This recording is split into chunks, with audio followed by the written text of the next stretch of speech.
queridos hermanos, realmente es un gran privilegio volver a compartir juntos la palabra del Señor.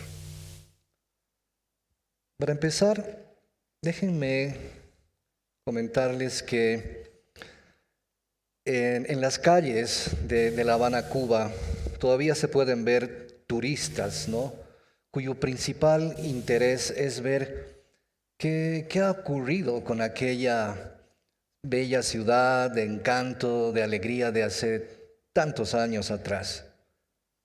Y en medio de ese bullicio, música, alegría, solo para turistas, un grupo de cristianos se reúnen de manera clandestina en casa de una hermana llamada María, una mujer de fe inquebrantable.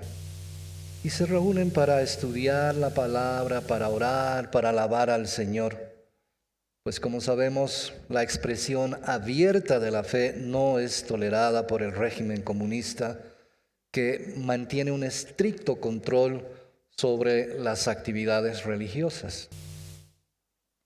Una noche, cuando estos hermanos en casa de María estaban reunidos, un grupo de policías al mando de un oficial irrumpe en la casa llenando de terror a todos los hermanos. Pero María se pone de pie, entra la policía y los hermanos, y con voz firme ella hace notar el derecho que tienen de adorar a Dios libremente. Ante esta actitud, obviamente, el oficial y los policías se retiran y los hermanos, inspirados por la valentía de María, deciden formar una iglesia. Con cautela, pero sin miedo, comenzaron a reunirse en parques, en plazas públicas, compartiendo el Evangelio, la palabra, a todos los que podían. Esta noticia se esparce y llega a ser conocida casi en toda la ciudad. Varones y mujeres, cansados de la opresión y hambrientos de esperanza, se unen a ellos. Pero la persecución no cesó. Las autoridades intentaron por todos los medios disolver la iglesia, arrestando a los líderes, confiscando sus bienes. Pero la fe de los creyentes era inquebrantable. Cada acto de opresión solo servía para el crecimiento de la iglesia. Y actualmente Cuba, ¿no?, permite funcionar a las iglesias, pero con autorización del gobierno. El gobierno controla absolutamente todas las actividades. Y entre los miembros de la iglesia no es difícil encontrar infiltrados que denuncian y los líderes son arrestados. A pesar de ello, la iglesia sigue creciendo, con autorización o sin autorización del gobierno. Es decir, estos hermanos se reúnen de manera clandestina, proclamando el Evangelio del Señor Jesucristo. Esta persecución que les acabo de relatar viene ocurriendo ya desde el primer siglo. Y desde entonces la iglesia nunca ha menguado, sino que ha crecido, se ha fortalecido. Porque en medio de la persecución, la iglesia es valiente y proclama el Evangelio, consolida a sus discípulos, pero también provee para sus necesidades. Ese es el poder del Evangelio. Por ello, mi prédica de hoy se llama el poder del Evangelio. Predicar, consolidar y proveer. Y juntos veremos cómo esto sucede desde tiempos de la primera iglesia y actualmente también es responsabilidad nuestra como iglesia. Y para esto vamos a continuar estudiando el libro de Hechos. En el capítulo 11 veremos ahora los versos del 19 al 30. Hechos 11, del 19 al 30, pero antes vamos a orar. Dios Todopoderoso, agradecido, Señor, por el privilegio que tenemos de estudiar juntos tu palabra. Señor, rogamos que tu Santo Espíritu nos guíe en este tiempo para poder expresar, Señor, conforme tú has guiado, Señor, esta porción de la palabra. Para que esta palabra, Señor, impacte nuestras vidas, nuestras mentes y nuestros corazones.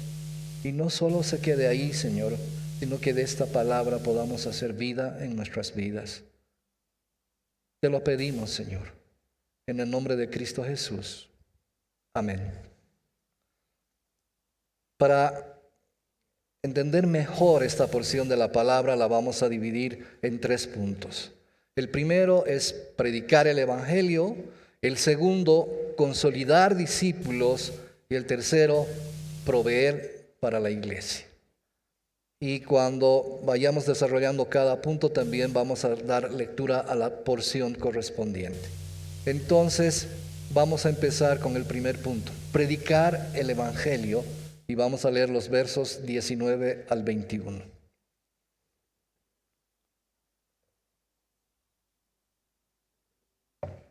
La palabra dice: ahora bien, los que habían sido esparcidos a causa de la persecución que sobrevino después de la muerte de Esteban, llegaron hasta Fenicia, Chipre y Antioquía, no hablando la palabra a nadie, sino solo a los judíos.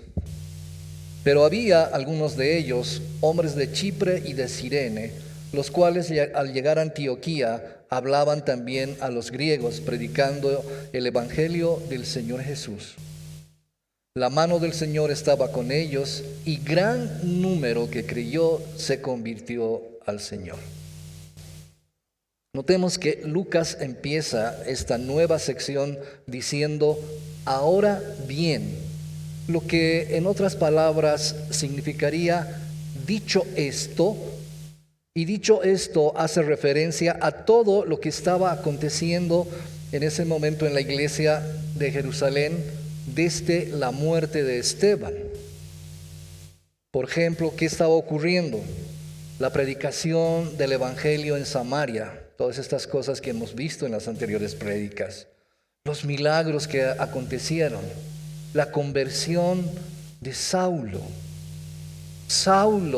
predicando el evangelio, la sanidad de Eneas, Dorcas resucitada, la predicación del evangelio y el derramamiento del Espíritu Santo sobre gentiles en casa de Cornelio, un centurión romano. Todas estas cosas realmente fueron asombrosas, y Dios las estaba haciendo a través de la primera iglesia, la iglesia de Jerusalén. Por eso Lucas dice: dicho esto, ahora veremos qué está pasando con los hermanos, ¿no?, que habían sido esparcidos a causa de la persecución luego de la muerte de Esteban. Recordemos que la Biblia nos relata que hubo gran persecución contra la iglesia de Jerusalén. Y dice: y Saulo asolaba la iglesia, y entrando casa por casa arrastraba a hombres y a mujeres y los entregaba en la cárcel. Por eso los discípulos tuvieron que ir a diferentes regiones del Imperio Romano. Y un grupo de ellos llegó hasta Fenicia, la isla de Chipre y Antioquía, ¿no?, al norte de Jerusalén. Y estos discípulos que escaparon al principio solo predicaban el evangelio a los judíos, pero luego empezaron a predicar de Jesucristo también a los gentiles. Este pasaje nos relata que entre los esparcidos habían unos varones de Chipre y Cirene que llegaron a Antioquía y predicaron del Señor Jesús también a los gentiles.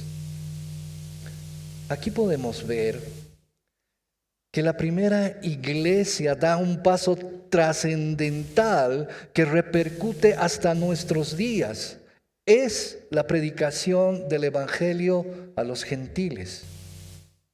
Ahora, si bien vimos en las anteriores prédicas que tuvimos que, por ejemplo, a Felipe predicando a los samaritanos, pero en realidad los samaritanos eran medio judíos, ¿no? Aunque los judíos no aceptaban esto.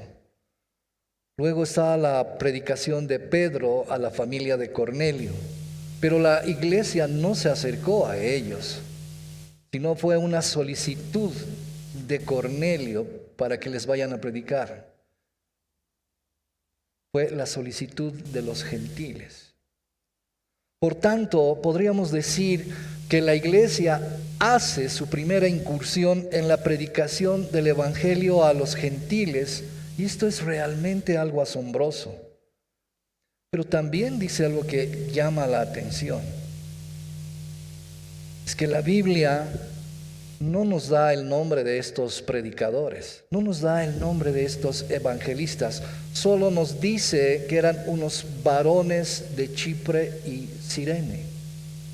Estos discípulos de Chipre y Cirene son verdaderos héroes anónimos.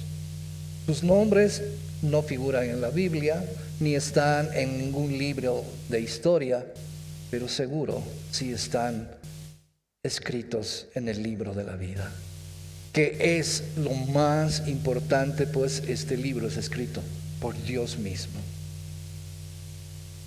Lo que hicieron estos discípulos de Chipre y Cirene es totalmente diferente de lo que buscan los predicadores de la actualidad.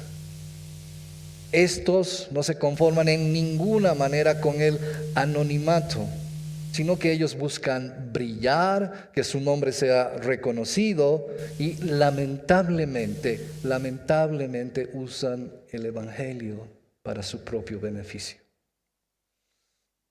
pero para su gloria personal y no la gloria del Señor Jesucristo. Entonces, seguramente es aquí, en esta tierra, que ellos han de recibir y el reconocimiento y la gloria de sus seguidores, pero no la del Señor Jesucristo, quien seguro les dirá en aquel día: nunca os conocí, apartaos de mí, hacedores de maldad, como está en Mateo 7:23. Otra cosa importante que podemos ver en este pasaje es que esta predicación del Evangelio a los gentiles estuvo dentro de la voluntad de Dios y obviamente tuvo resultados excelentes, pues la palabra nos enseña que la mano del Señor estaba con ellos y gran número que creyó se convirtió al Señor. Aquí hay que considerar que los discípulos que predicaban el Evangelio en Antioquía no tenían una gran formación en teología o tal vez en predicación bíblica. Eran miembros de la iglesia, como todos aquí. Eran miembros de la iglesia de Jerusalén, pero amaban tanto al Señor Jesús que querían compartir el precioso regalo que tenían de la salvación y vida eterna a todas las personas, no solo a los judíos. Esta disposición de predicar el Evangelio a pesar de la persecución, a pesar de la cárcel o incluso la muerte, estaba impactando la sociedad en Antioquía. Mucha gente llegaba a los pies de Jesucristo y el Señor estaba con ellos. Por ello la iglesia crecía cada día en gran número. Además, si bien el Evangelio estaba siendo predicado en todo el imperio romano, la palabra hace énfasis en Antioquía. Porque esta ciudad era una ciudad muy, muy importante, la tercera más importante después de Roma y Alejandría. Esta era una ciudad de más de 500,000 de habitantes, una ciudad preciosa, cosmopolita para la época, pero era necesario que se predicase el evangelio porque en aquella ciudad la gente se perdía en la inmoralidad, como ocurre en las grandes ciudades y no tan grandes en el día de hoy, ¿no es cierto? Hermanos, pongámonos a pensar qué es lo que sucede en la iglesia de Bolivia actualmente en cuanto a la predicación del evangelio. Pero de repente no nos ampliemos mucho y preguntémonos cómo está nuestra iglesia, la comunidad, en cuanto al mandato de ir y predicar el evangelio a toda criatura. ¿Cómo estás tú? ¿Cómo estoy yo? ¿Acaso estamos esperando que haya una persecución terrible para empezar recién a predicar el evangelio? El mundo y también nuestro país están cada vez más alejados de Dios. Existen múltiples problemas en todo ámbito. El hombre está cada vez más centrado en sí mismo. No considera a Dios para nada. Piensa que Él puede resolver todas las cosas que ha destruido, la conciencia, la moralidad, la naturaleza y toda la maravillosa obra de la creación de Dios. Y lamentablemente esto no es así, porque apartados de Dios, alejados de Dios, nada podemos hacer. Y es nuestra responsabilidad como hijos de Dios proclamar a Él, clamarle, pidiendo su misericordia, pero fundamentalmente predicar el evangelio para que muchas personas conozcan a Cristo, se vuelvan a Él en arrepentimiento y fe. Entonces, solo entonces podremos ver cambios reales en nuestra sociedad, vidas transformadas por el poder del evangelio. Es nuestra responsabilidad como iglesia y como cristianos predicar el evangelio a tiempo y fuera de tiempo, aquí y donde el Señor nos llame a hacerlo. Es tu responsabilidad. Es mi responsabilidad si queremos que haya cambios reales en nuestra Bolivia y en el mundo. Ahora, luego de predicar el evangelio, hay otra labor fundamental que como iglesia debemos realizar, y es el discipular, el consolidar discípulos. Consolidar discípulos, y eso vamos a verlo en los versos 22 y 26.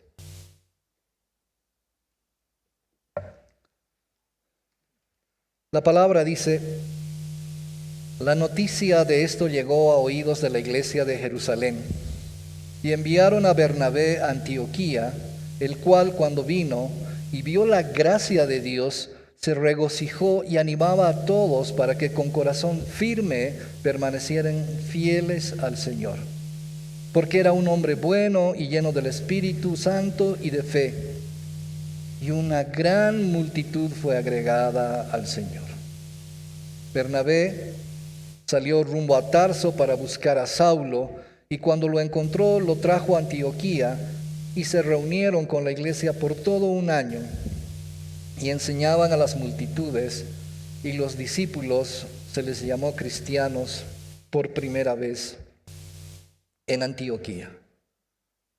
Las noticias vuelan, ¿no? Dice el léxico popular. E imagino que esto también pasó en aquellas épocas. Seguro los hermanos y mucha gente sorprendida por lo que estaba pasando en Antioquía fueron a los apóstoles en la iglesia en Jerusalén y les comentaron lo que habían visto, de lo que pasaba en aquella ciudad. Entonces los líderes de la iglesia en Jerusalén querían comprobar si esto era realmente cierto, si era cierto lo que estaban escuchando, y deciden enviar a alguien para cumplir con este propósito. Y Dios provee a Bernabé, hijo de consolación, a quien ya conocimos por su generosidad, ¿no? La palabra nos dice que él tenía una heredad, la vendió y el dinero de lo vendido lo puso a los pies de los apóstoles. Y fue Bernabé también quien ayudó a Saulo para que los discípulos de la iglesia de Jerusalén lo aceptaran sin miedo, porque le tenían miedo. Esto lo vimos cuando nos predicaron Hechos 9.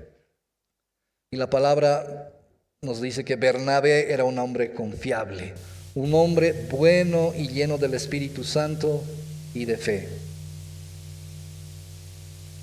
Una cosa también muy bonita es que cuando Bernabé llega a Antioquía, la palabra nos dice que vio la gracia de Dios y se regocijó. Es decir, él no cabía de contento por lo que sus ojos veían, por lo que sus oídos escuchaban. Probablemente saltaba de alegría por lo que Dios estaba haciendo en Antioquía a través de la predicación del Evangelio.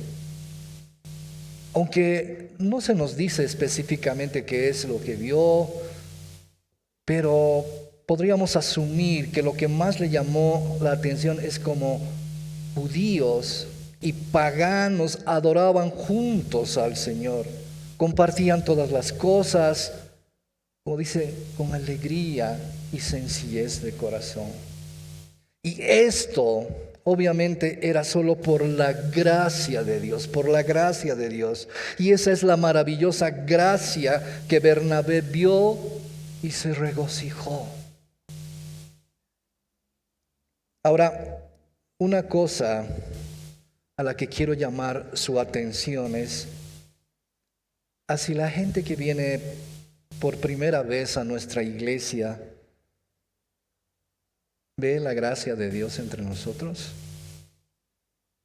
Esa gracia de Dios traducida en el amor entre nosotros y a las personas que vienen por primera vez, al recibirlas con amabilidad, con cariño, mostrándoles el amor de Dios. La gente que viene por primera vez o segunda vez no debería ver que aquí hay énfasis en el hombre, en el desempeño humano, en reglas hechas por el hombre, sino en la gloriosa gracia de Dios. Entonces se alegrarán y querrán venir otra vez para tener lo que nosotros tenemos, para tener a Cristo en el corazón. La palabra continúa diciendo que Bernabé animaba a todos para que con corazón firme permanecieran fieles al Señor. ¿Qué significa esto? Significa que Bernabé, al ver cómo el Evangelio estaba impactando vidas y cada vez habían más creyentes, estos necesitaban ser discipulados, necesitaban ser consolidados en la palabra. Entonces Bernabé enfocó su trabajo como principal líder de la iglesia de la nueva congregación en Antioquía. Discipuló a los miembros de la iglesia, a los nuevos convertidos, con el resultado, como dice la palabra, que una gran multitud fue agregada al Señor.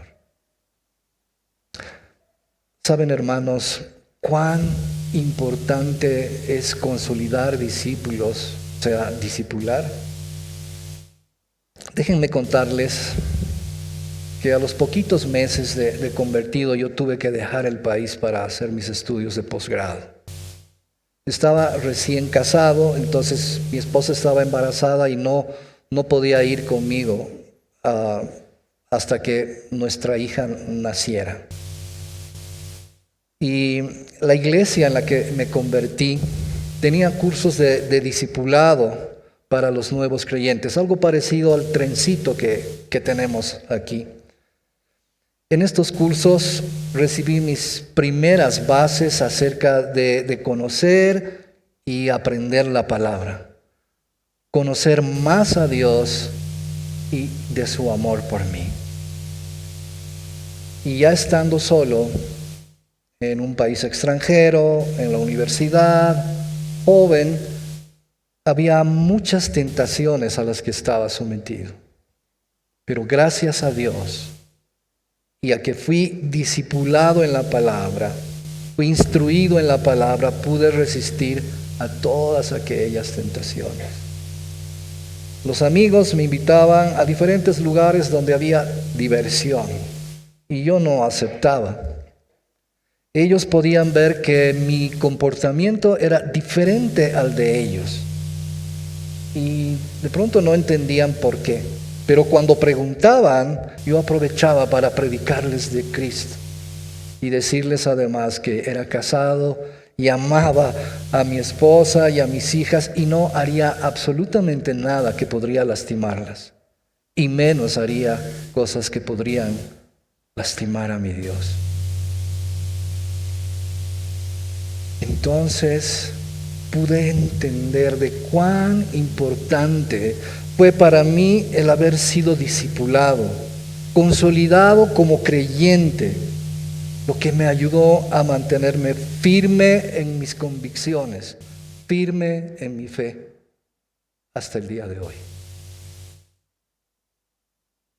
Como podemos ver, hermanos, cuando llegamos a los pies de Cristo, no es suficiente con decir, bueno, ahora soy cristiano, voy a asistir a la iglesia, voy a compartir con los hermanos. No es suficiente. Debo buscar intencionalmente el ser discipulado, buscar intencionalmente el conocer más acerca de mi Dios y Padre y de su palabra y de lo que Él quiere para mi vida. Y esto lo podemos hacer, o sea, ser discipulado, ser consolidado en mi fe. Aquí en la iglesia tenemos una gran ayuda y que son los cursos del trencito que le decimos, pero que en realidad es el ministerio Verdad para Vivir.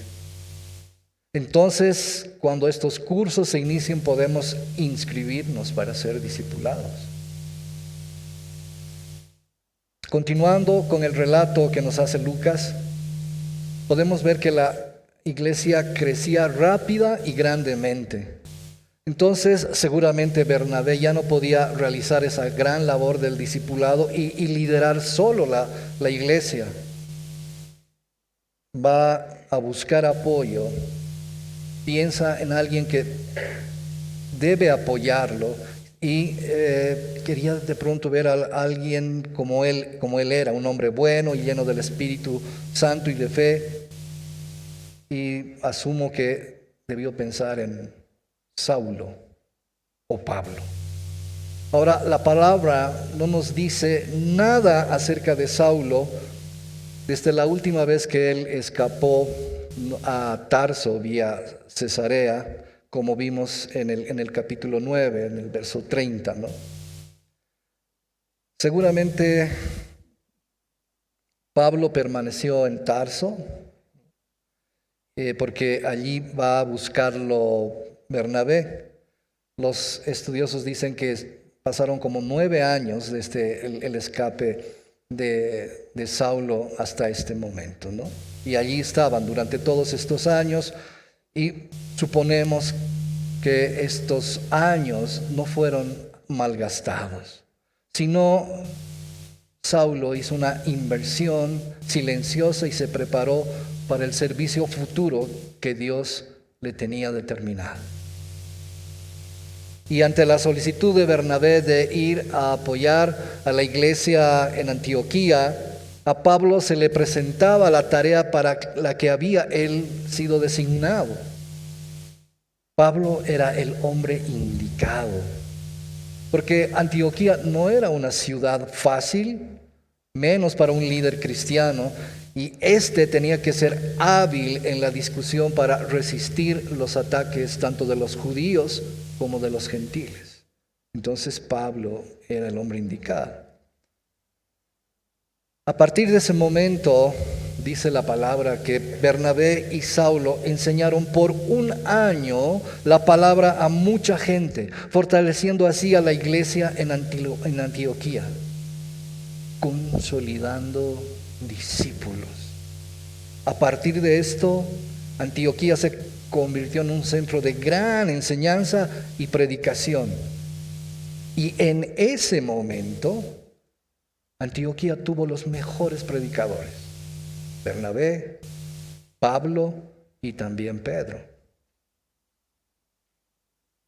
Asimismo, la palabra nos enseña que en Antioquía a todo este grupo de cristianos se les llamó cristianos por primera vez. Antes, este mismo libro de Hechos nos relata que recibían diferentes denominaciones. Por ejemplo, creyentes, como está en Hechos 5:14. Testigos, Hechos 5:32. Se les llamó discípulos, Hechos 6:1. Hermanos en Hechos 6:3. Seguidores del camino en Hechos 9:2. Santos, Hechos 9:13.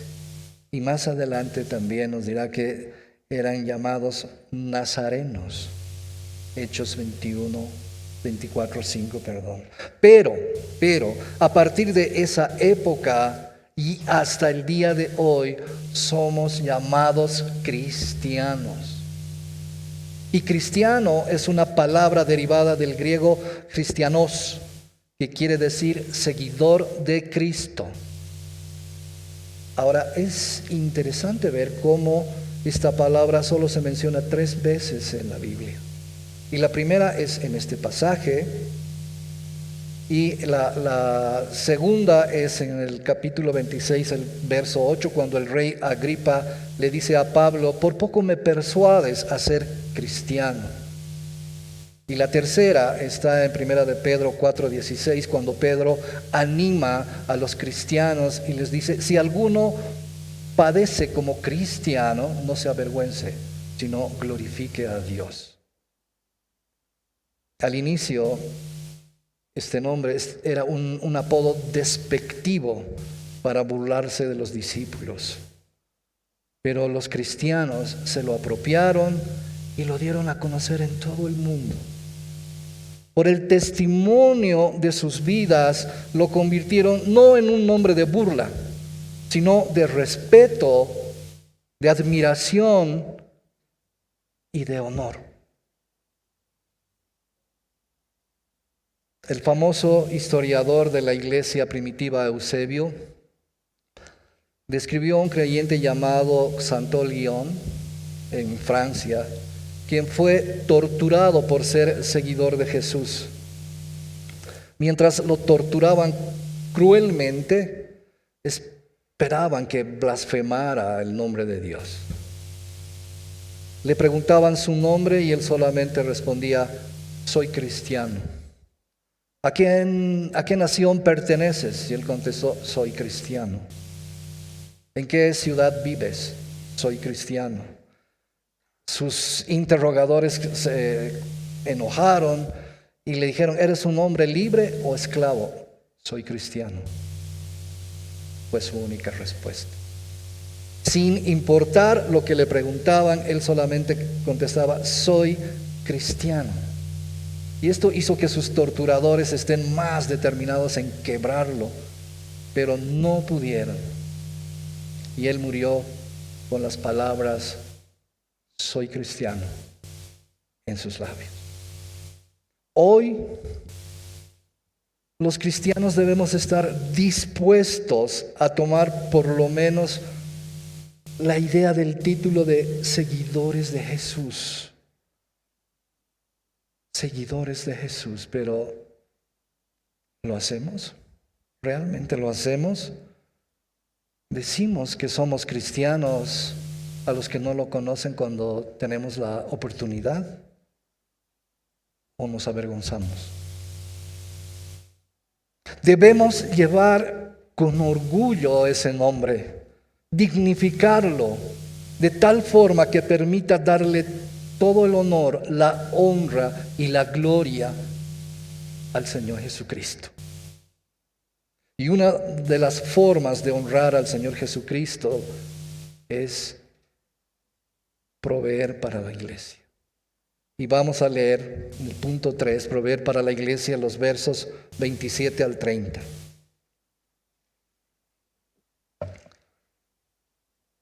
Por aquellos días, unos profetas descendieron de Jerusalén a Antioquía, y levantándose uno de ellos, llamado Agabo, daba a entender por el Espíritu Santo que ciertamente habría una gran hambre en toda la tierra. Y esto ocurrió durante el reinado del emperador Claudio. Los discípulos, conforme a lo que cada uno tenía, determinaron enviar una ayuda a los hermanos que habitaban en Judea. Y así lo hicieron, mandándola a los ancianos por mano de Bernabé y de Saulo.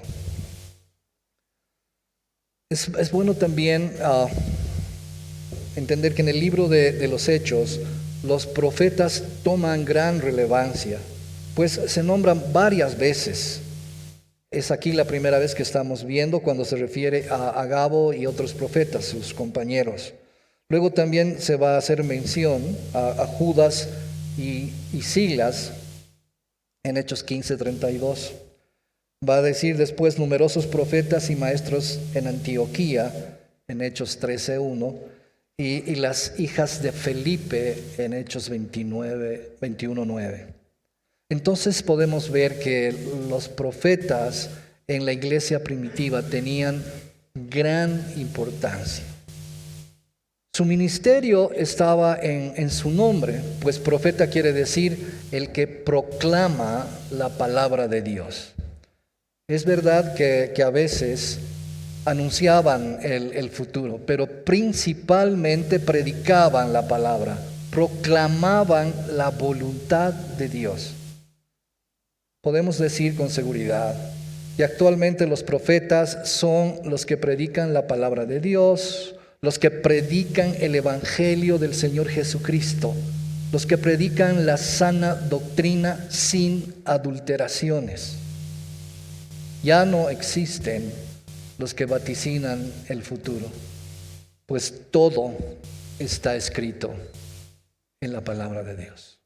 Todo.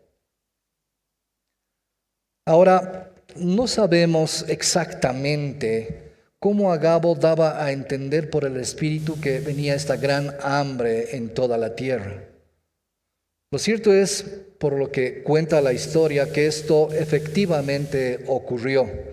En el principio del reinado del emperador Claudio fue marcado por una sucesión de malas cosechas y obviamente consiguiente escasez en varias partes del imperio, en Roma, en Grecia, en Egipto y también en Judea.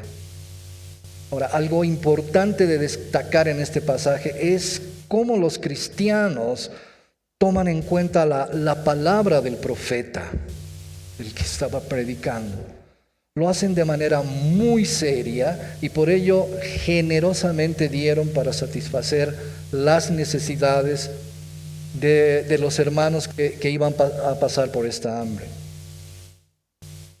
La palabra nos dice que los discípulos dieron cada uno conforme a lo que tenía. Esto tiene gran significado, pues nos muestra cosas muy positivas de los cristianos, y así debe ser. Una de las cosas que nos muestra es que los cristianos habían desarrollado conciencia respecto de la unidad de la iglesia. La iglesia de Jerusalén sufría hambruna. Entonces, la primera reacción de la iglesia en Antioquía es: hay que ayudar. Para ellos no era concebible que una parte de la iglesia tuviera problemas y la otra parte no hiciera nada para ayudar. Unidad de la iglesia. Otra cosa es que todos los cristianos de Antioquía dieron conforme a lo que tenían. Esto significa que los que tenían más dieron más. También significa que dieron conforme a la fe que tenían. Y una otra cosa es que hubo determinación en el dar. Eso nos dice la palabra, que los discípulos determinaron dar. Ahora, si una persona no determina dar, a menudo nunca va a dar. La determinación es algo voluntario, de corazón, con amor, para suplir la necesidad de hermanos en Cristo, para suplir las necesidades de la iglesia. Es importante también mencionar que la ayuda recaudada en Antioquía fue enviada a los ancianos en Judea por mano de Bernabé y Saulo. Esto nos evidencia la alta estima que tenían estos dos varones, Bernabé y Saulo, ¿no? Por el hecho de que les fue encomendado, imagino, una buena suma de dinero. Ahora, la ayuda que enviaron fue primordialmente para cubrir las necesidades de cada uno de los hermanos en la iglesia de Judea. Esto además tiene una importante trascendencia, porque los cristianos de Judea, teniendo sus necesidades cubiertas con esta ayuda, podían seguir predicando el evangelio, podían seguir expandiendo el reino de Dios. Y ese reino, a través del tiempo, llega hasta nosotros. Podemos ver cómo pequeñas acciones guiadas por Dios tienen gran impacto. El impacto del poder del evangelio. Hermanos, ¿cómo reaccionamos nosotros ante la necesidad de la iglesia? ¿Cuál es nuestro compromiso con la iglesia? Recibimos mucho de parte de Dios a través de la iglesia. En la iglesia y por la iglesia somos enseñados en la palabra, somos fortalecidos en nuestra fe espiritual, somos afirmados en nuestra fe, aprendemos del amor de Dios y el amor entre hermanos. Somos confortados por la amistad que desarrollamos en la iglesia. Entonces, cuando la iglesia llama a apoyar, debemos determinar en nuestro corazón el ayudar cada uno conforme a lo que tenemos. Nuestros recursos, nuestros dones y destrezas, nuestro tiempo y todo lo que se necesite para la expansión del reino de Dios y para su gloria. Finalmente, en el estudio de este pasaje, Dios nos deja responsabilidades claves como a sus hijos y como iglesia. Primero, predicar el evangelio en todo tiempo y lugar, más aún cuando el mundo y la sociedad vive en una completa crisis moral. Cuando evidenciamos que nuestro país, desde sus gobernantes, vive apartado de Dios. Segundo, es importante que como personas busquemos conocer mucho más a Dios a través del estudio de su palabra.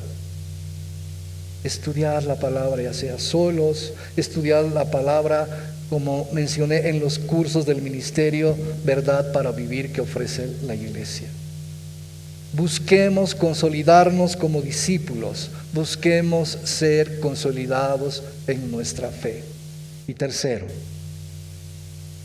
el trabajo de la iglesia es arduo y hay necesidades.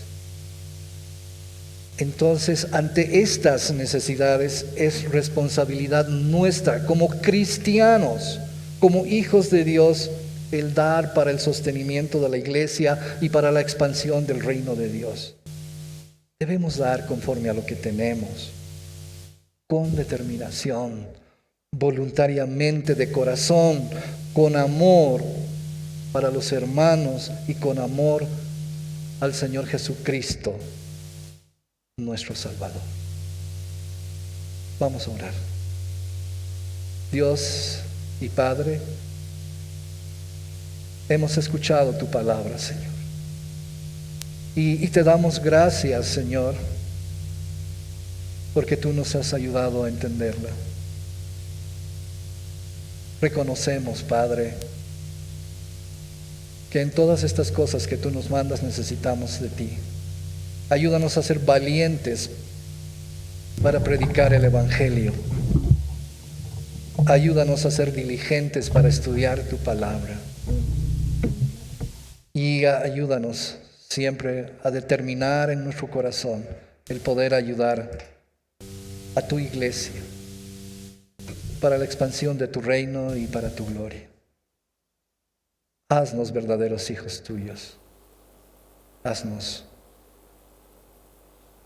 cristianos que llevemos ese nombre, dándote honor a ti a donde vayamos. Te pedimos todo esto en el nombre de Jesús. Amén.